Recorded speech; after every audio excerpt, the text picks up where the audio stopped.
अफ़गानिस्तान के हवाले से बात करेंगे, जहां अफ़गान तालिबान के अंदर मसाइल की जो खबरें हैं वो काफ़ी अरसे से आ रही थी, लेकिन अब अफ़गान तालिबान के सरबरा हैबतुल्लाह अख़ुंज़ादा इन्होंने खुद तालिबान के अंदर इख्तिलाफ़ात की निशानदेही की है।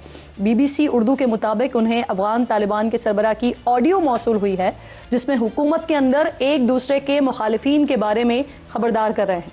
इस तकरीर में वो कहते हैं कि अंदरूनी इख्तिलाफात और तकसीम की वजह से इमारात ख़त्म हो सकती है।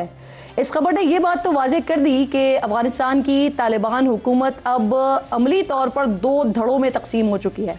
कंधार में मौजूद गिरोह, इसकी क़यादत हैबतुल्लाह अख़ुंज़ादा के हाथ में है, जो एक सख्त गिर इमारत के कायल हैं, जबकि काबुल में तालिबान का दूसरा धड़ा उनका मुखालिफ है। कंधार ग्रुप अफ़गानिस्तान को दुनिया से काट कर अलग रखना चाहता है, जबकि अब दूसरी तरफ काबुल में मौजूद ग्रुप एक ऐसा अफ़गानिस्तान चाहता है जहां इस्लामी निज़ाम के निफाज के साथ साथ बैरूनी दुनिया से राबता भी कायम हो और मुल्की मईशत को तरक्की दी जाए, ख़वातीन को भी तालीम तक रसाई दी जाए। काबुल धड़े में अब्दुल गनी बिरादर, मुल्ला याकूब, सिराजुद्दीन हक्कानी जैसे बासर तालिबान रहनुमा हैं।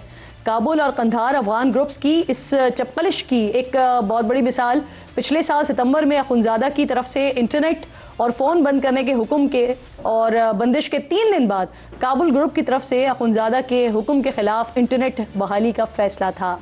ख़बरों के मुताबिक इन 3 दिनों तक अफ़गानिस्तान दुनिया भर से कटा रहा, लेकिन इस दौरान अफ़गानिस्तान के अंदर जो कुछ होता रहा वो बहुत हंगामा खेज़ था। आलमी माहिरीन भी अफ़गान तालिबान के दरमियान इस गिरोहबंदी को इंतहाई गैर मामूली करार दे रहे हैं, जबकि BBC अफ़गान ने तालिबान ज़राए के हवाले से बताया है कि अमीर के फ़ैसले से इनकार या उसे तब्दील कर देना बगावत से कम नहीं था। 2021 में अचानक अमरीकी इनखला के बाद तालिबान की तरफ से अफ़गानिस्तान का कंट्रोल संभाल लेने के बाद से अब तक कि ये बहुत बड़ी गैर मुतवक्के और हैरान कुन पेशरफ्त तस्वुर की जा रही है। इन्हीं इख्तिलाफात के दौरान आपको याद दिला देती हूँ कि पिछले साल फरवरी में उस वक्त नायब वज़ीर ख़ारजा शेर अब्बास ने एक अवामी इज्तिमा में अपनी ही हुकूमत से लड़कियों के लिए स्कूल खोलने का मुतालबा किया था और अपनी क़यादत पर तनकीद की थी कि वो शरीयत से भटक रहे हैं। इस बयान के बाद उन्हें गिरफ्तारी से बचने के लिए बैरून मुल्क जाना पड़ गया था। काबुल और कंधार ग्रुप्स के इख्तिलाफात के दौरान साबिक अफ़गान वज़ीर अनवारुल हक हादी ने खबरदार किया है कि अफ़गानिस्तान में बढ़ती हुई गुर्बत, बेरोज़गारी और सियासी बहरान के बाइस तालिबान हुकूमत के ख़िलाफ़ अवामी गुस्से में इजाफ़ा और मुमकिना बगावत के खदशात शदीद हो चुके हैं। लेकिन सवाल अब भी बाकी है कि अपने सख्त नज़्म ज़ब्त और अमीर की गैर मुतज़लज़ल इताअत के लिए मशहूर अफ़गान तालिबान क्या 2026 में आपसी इंतशार का शिकार होकर अफ़गानिस्तान में इक़्तिदार की एक नई जंग छेड़ सकते हैं? ये एक बहुत बड़ा सवाल है जिसका जवाब जानने की कोशिश करेंगे ब्रेक के बाद।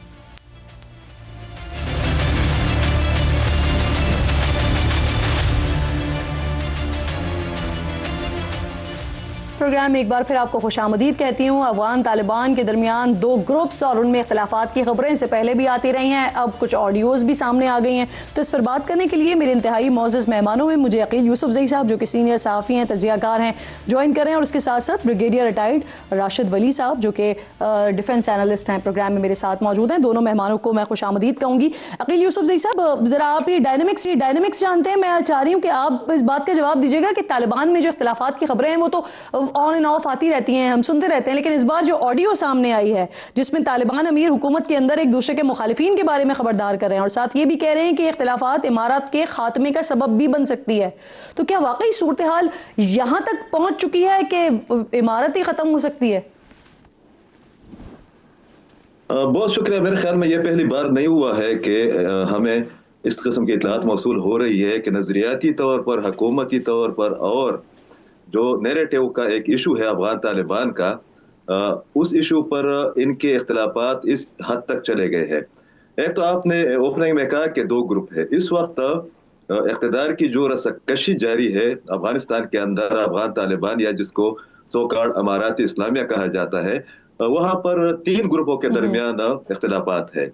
एक तो खंदहारी ग्रुप है, जिस तरह आपने ओपनिंग में इशारा भी किया है, बतुल्लाह उसको लीड कर रहे हैं। दूसरा ग्रुप हक्कानी नेटवर्क है, जिसको अभी एक गैर मुल्की इदारे ने काबुली ग्रुप का नाम दिया है। मगर काबुली ग्रुप में एक और ग्रुप भी है, वो है मुल्ला याकूब का, जो कि बानी अमारात इस्लामिया मुल्ला उमर के साहिबजादे है और अहम वजीर है। तो इस वक्त जो सूरत हाल बनी हुई उसमें एक खतरनाक बात और भी है, ब्रिगेडियर साहब उस पर जरूर अपनी राय दे दे। वो ये है कि पहली बार या दूसरी बार अफगानिस्तान की हालिया तारीख में या गुज़श्ता 200 साल की तारीख में, 250 साल की तारीख में, 1.5 साल की तारीख में हमें ये देखने को मिल रहा है कि कैपिटल को, मतलब काबुल को गैर रस्मी तौर पर, गैर एलानिया तौर पर शिफ्ट किया जा रहा है कंदहार की जानिब। हालांकि काबुल हमेशा से हुकूमती एक मरकज रहा है, जो उसका जोग्राफियाई अहमियत है, वहां पर आपको इंटरेक्शन का मौका मिलता है, वहां पर सो कार्ड या बराना मीडिया है, वहां पर एम्बेसीज है। तो इसका मतलब यह है कि मुल्ला हिबतुल्लाह और उसके जो सख्तगीर किस्म के बहुत पसमानदा जहनीत वाली लीडरशिप है तालिबान की, वो पूरी हुकूमत को, जो नामुनहाद वो पूरी हुकूमत है, उसको डिस्कनेक्ट करना चाह रहे इंटरनेशनल कम्युनिटी से, मीडिया से और जो हमारे सफारती कॉरिडोर्स होते हैं। तो ये एक और खतरनाक किस्म की डेवलपमेंट हमें इस हफ्ते को देखने को मिली है। बिल्कुल ठीक। राशिद साहब बहुत शुक्रिया। अस्सलाम वालेकुम सर।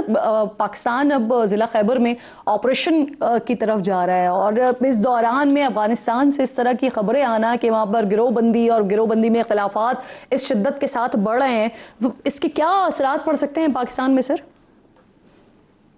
देखिए, पहले तो ये जो बीबीसी की रिपोर्ट है इसको उसके सही तनाजुर में देखना ज़रूरी है, क्योंकि ये रिपोर्ट रिपोर्टेडली जो ये कन्वर्सेशन भी इन्होंने रिकॉर्ड किया हुआ है, तो कुछ इतलात ये हैं कि ये 1 साल पुरानी है ये ऑडियो, और ये चीज़ें जो हैं ये कोई नई चीज़ नहीं है, कोई ऐसी इमरजेंसी में कोई फ्रैक्शनल फाइटिंग नहीं शुरू हुई। ये उनके दरमियान ये डिफरेंसेस हैं। काबुल फैक्शन है जिसमें हक्कानीज हैं, वो प्रैग्मेटिस्ट्स भी हैं, उनके बिजनेस इंटरेस्ट्स भी हैं, और पाकिस्तान में जो टिम्बर का जो उनका सबसे बड़ा इलीगल ट्रेड है, फिर वो बाकी दीगर भी उनके बिजनेस मफादात हैं, तो वो चाहते हैं कि ये थोड़ा सा दुनिया के सामने आइसोलेशन जो है वो कम हो और उनको ब्रीदिंग स्पेस मिले।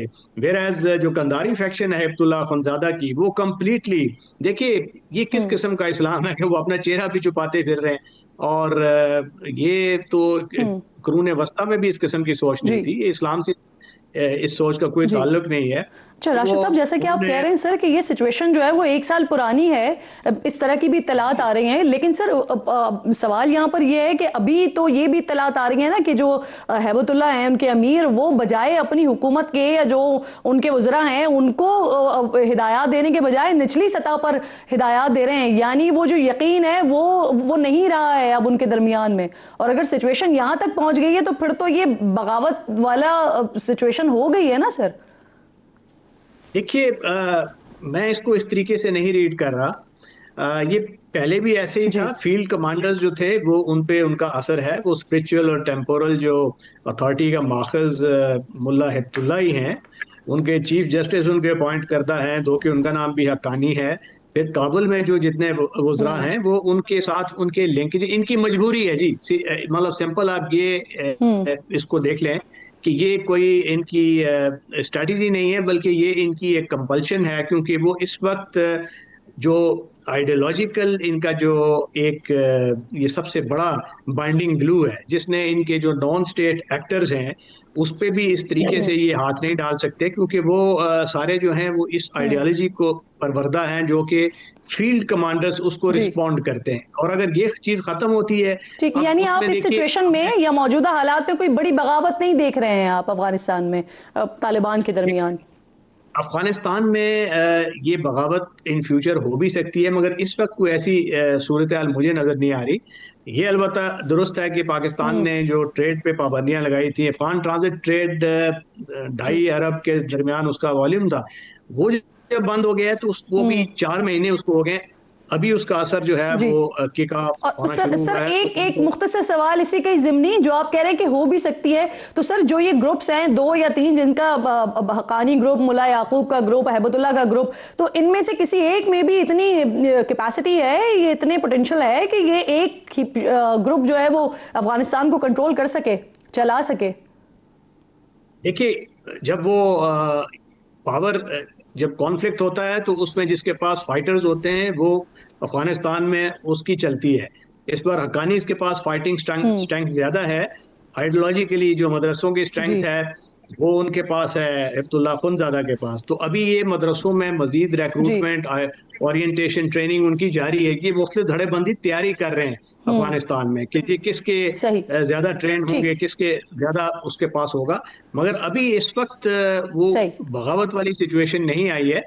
और जी ठीक। पाकिस्तान ने चूंकि ट्रेड की पाबंदियां लगाई हुई तो आप कह उसका रहे हैं कि असर बगावत वाली सिचुएशन नहीं आई। अकील साहब आप ये फरमाइएगा सर कि हम जिन दो ग्रुप्स का मैंने तस्करा किया उसमें एक कंधार ग्रुप को हम देखते हैं वो बड़ा सख्त गिर है, जबकि दूसरा काबुल ग्रुप हम देखते हैं तो वहां पर हमें वो नजरियात नजर आते हैं जो कि दुनिया को साथ लेकर चलना चाहते हैं इस्लामी इमारात के साथ साथ। तो क्या ऐसा हो सकता है कि जो बाकी मुखालिफ ग्रुप्स हैं जिनमें शमाली इत्तेहाद है, हिज़्ब इस्लामी है या दीगर हैं, फिर वो भी काबुल ग्रुप के साथ जुड़ जाएं?